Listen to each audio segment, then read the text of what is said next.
There are some secrets a man carries to the grave, and then there are stories so heavy they demand to be told before the dirt settles.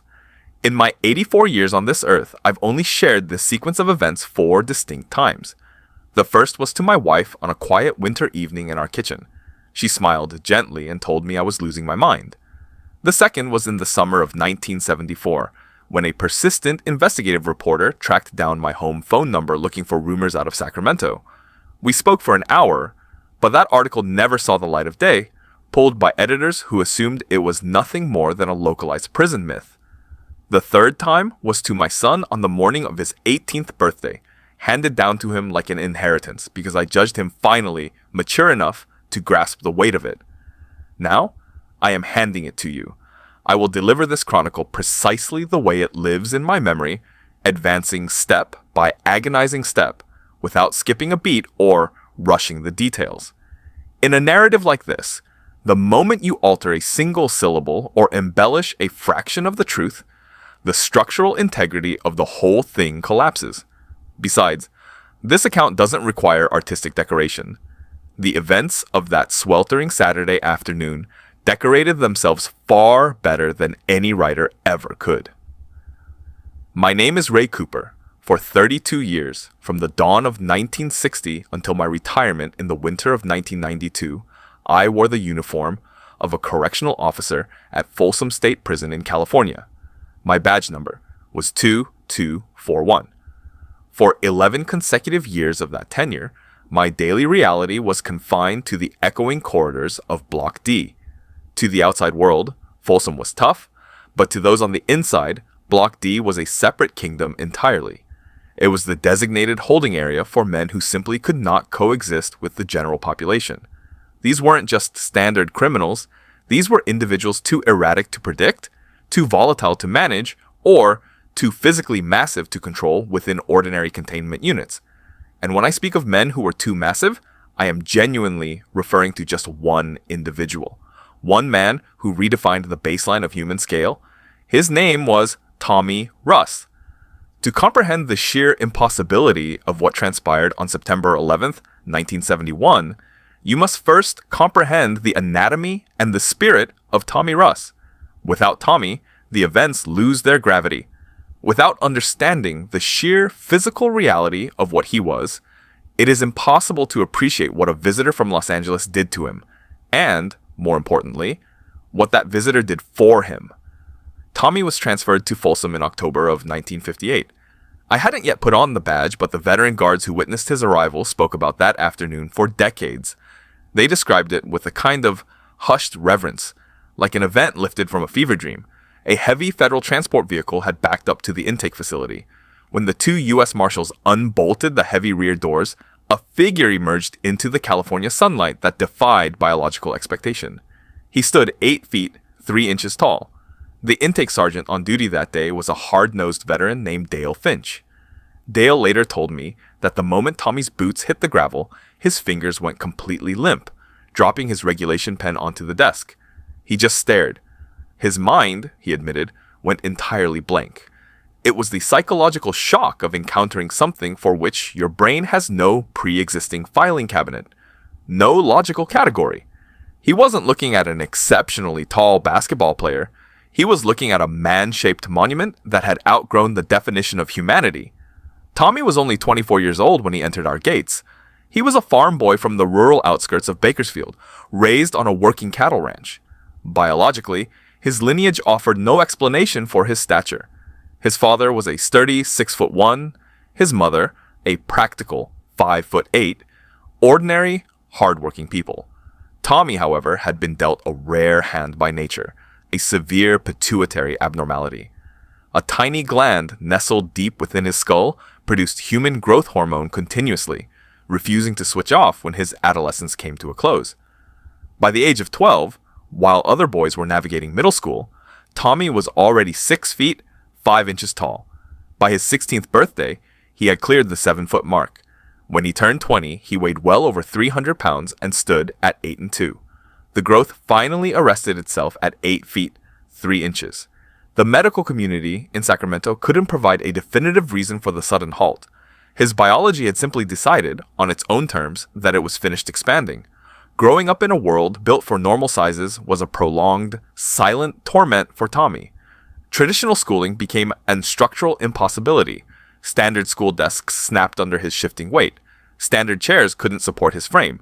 Every doorway was a potential concussion, requiring a constant, submissive hunch. Predictably, his peers kept a wide, fearful perimeter around him. It wasn't because Tommy exhibited malice. It was because human beings are fundamentally terrified of anything that breaks the mold. When you are that visibly detached from the norm, empathy vanishes, replaced by a cruel fascination. People didn't approach Tommy to learn his thoughts. They lingered at a distance to gawk, whisper, and invent monstrous titles. The Bakersfield Giant, the Circus Freak, the Monster. Tommy absorbed those barbs every single day of his formative years, burying them deep beneath a stoic exterior. Recognizing the psychological toll the town was taking on his son, his father pulled Tommy out of formal education at 14, dedicating him full-time to the family ranch. And out on the isolated acreage of the cattle country, Tommy's existence finally made a kind of primitive sense. The heavy environment suited his extraordinary leverage. He could rip weathered oak fence posts directly out of the hard-packed earth with his bare hands, bypassing the need for a tractor. He routinely hoisted mechanized equipment across a pasture that would typically require a team of grown men and a system of pulleys. His father once witnessed Tommy extricate a massive tractor wheel that had sunk past the axle in the thick, seasonal mud. Tommy simply gripped the iron rim, planted his colossal boots, and leaned his weight backward. The machinery popped free from the suction like a toy. When his father proudly recounted the incident to a neighboring rancher, the neighbor laughed, assuming it was a hyperbolic tall tale.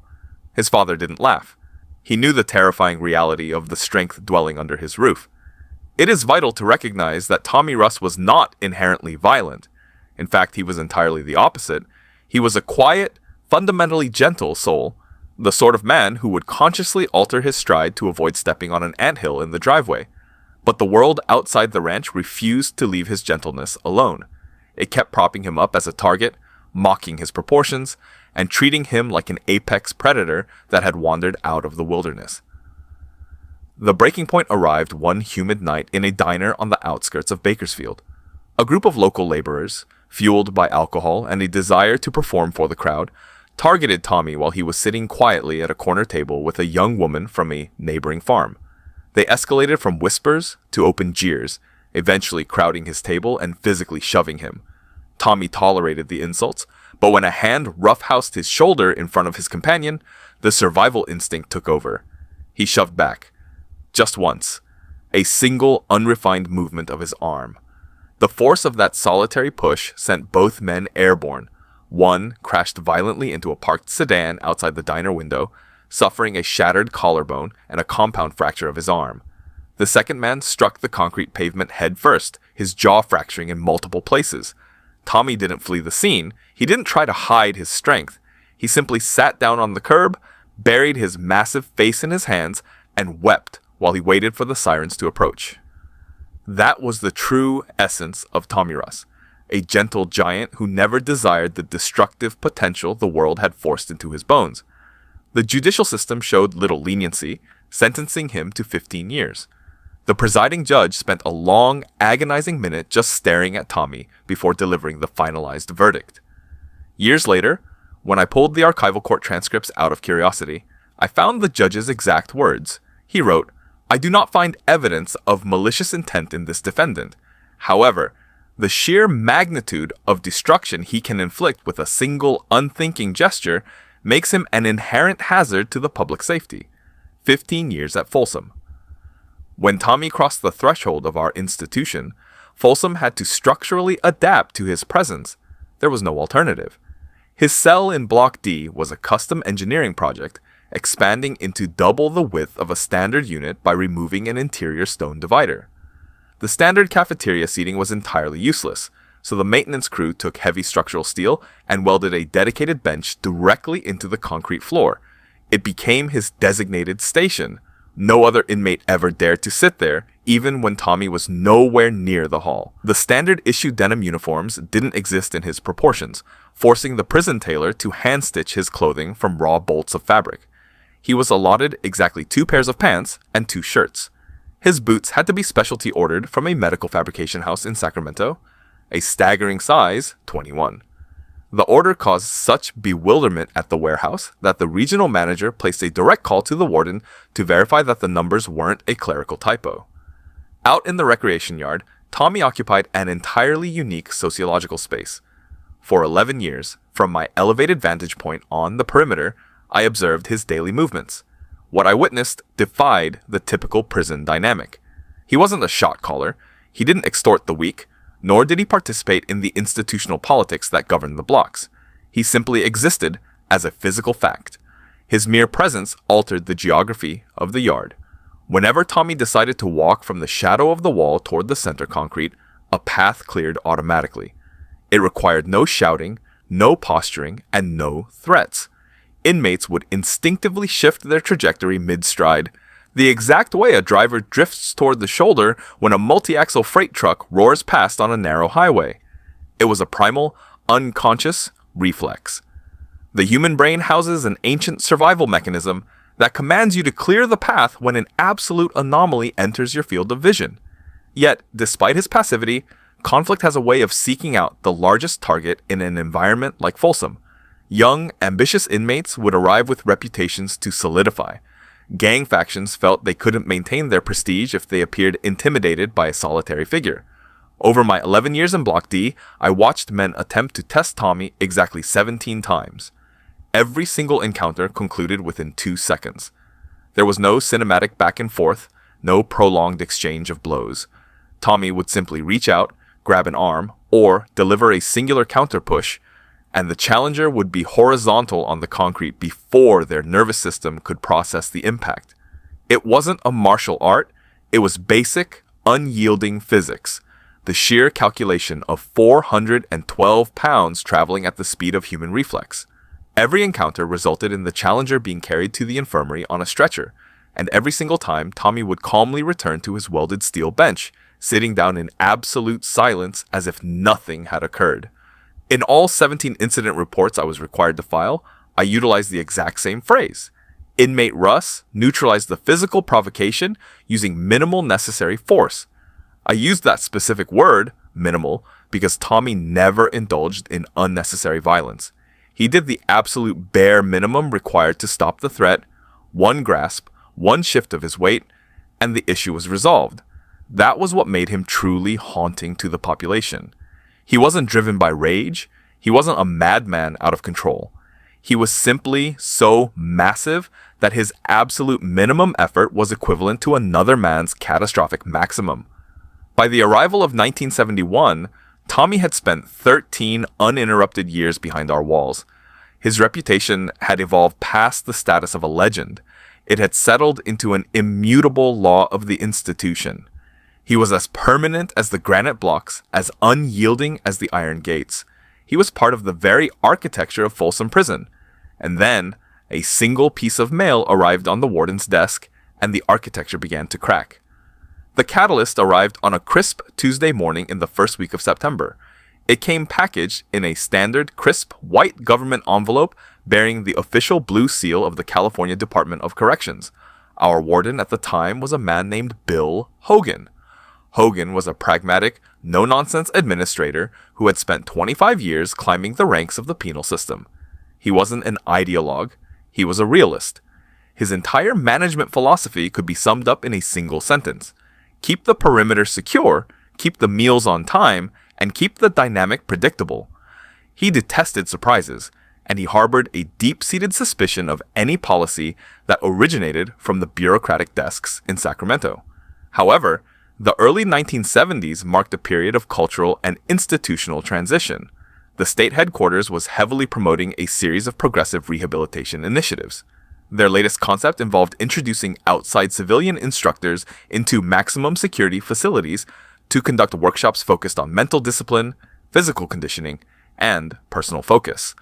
They called it the Civic Outreach and Mindset Program. According to the official paperwork, 2 lower security facilities down south had already hosted these martial arts demonstrations. The attached internal memos indicated that the events had concluded with 0 disciplinary infractions, receiving glowing praise from the local administration. Sacramento wanted Folsom to be the next stop on the tour, viewing it as the ultimate proving ground for their new methodology. The name of the visiting instructor was printed clearly at the bottom of the formal itinerary: Bruce Lee. To understand the atmosphere of that moment, you have to completely erase everything you know about pop culture today. This was September 1971. The Green Hornet had been off the air for 4 long years, remaining nothing more than a brief trivia question for American television viewers. The global phenomenon of Enter the Dragon was still 2 full years away from being filmed, let alone released. To the average citizen, the name Bruce Lee carried absolutely no weight. He was a legendary figure within hyper-exclusive martial arts organizations, a coveted private trainer for elite Hollywood actors, and a visionary among those who specifically studied the human body. But inside the isolated concrete ecosystem of Folsom State Prison, that name meant less than nothing. Warden Hogan barely glanced at the signature. He looked at the mandatory directive from Sacramento, noted the clean safety records from the previous facilities, and signed his name across the authorization line with a cheap ballpoint pen. He didn't run a background check, he didn't request a portfolio, and he didn't spare a single thought to how an outsider would navigate the volatile social climate of his yard. He simply filed the paperwork, checked the calendar, and shifted his attention back to the prison budget. It was a routine administrative action, but it would prove to be the most short-sighted decision of his career. In an institution like Folsom, information is the most valuable currency available, and it travels faster than electricity.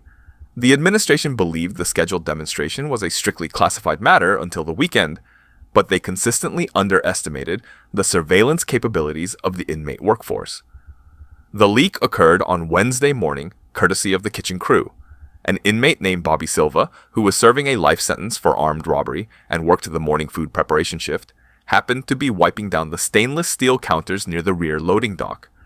Through a high, barred window, he overheard 2 shift captains discussing the logistics of an upcoming security detail for Saturday afternoon. They explicitly mentioned a karate expert from Los Angeles who had been granted permission to conduct a live performance in the center yard. By the time the lunch trays were slotted through the cell doors, Bobby had relayed the details to his cellmate. His cellmate whispered it to the tier tenders. By the time the dinner whistle blew, the rumor had traveled through the plumbing, across the catwalks, and into every single block in the complex. The entire population of Folsom knew an outsider was coming to put on a show.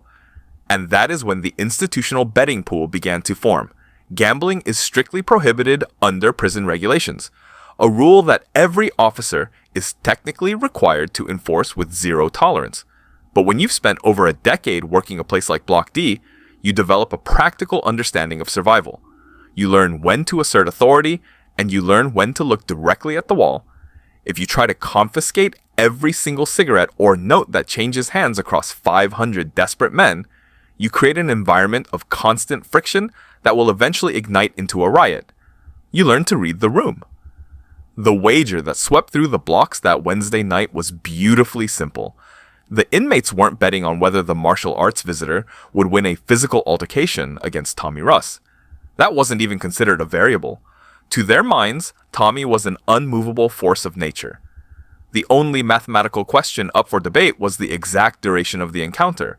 How long would the karate man remain conscious once he stepped into Tommy's territory? The vast majority of the institutional currency, which took the form of premium tobacco packs, commissary chocolate bars, and hand-tailored denim items, was heavily concentrated on the lower end of the spectrum. The general consensus favored a duration of under 2 seconds. A significant portion of the population wagered on 1 single second, betting that Tommy would simply neutralize him on the initial approach. A few exceptionally generous inmates from Block C placed their bets on 3 seconds, rationalizing that the outsider might possess enough agility to dodge Tommy's first reach before being inevitably overwhelmed. One particularly cynical inmate in Block A, a seasoned convict who had watched Tommy effortlessly disassemble multiple armed attackers over the years, risked 14 pristine packs of cigarettes on a unique outcome. But the true indicator of the tension was happening behind closed doors. The inmates weren't the only ones participating in the speculation. The correctional officers were quietly running their own predictive analysis. We didn't write our names on paper slips or exchange currency, but during the shift changes in the back break room, over mugs of bitter black coffee, the conversation consistently gravitated towards Saturday afternoon. Veteran officers who had seen every type of street fighter pass through the intake building were genuinely intrigued. How large is this guy? Is he a heavyweight?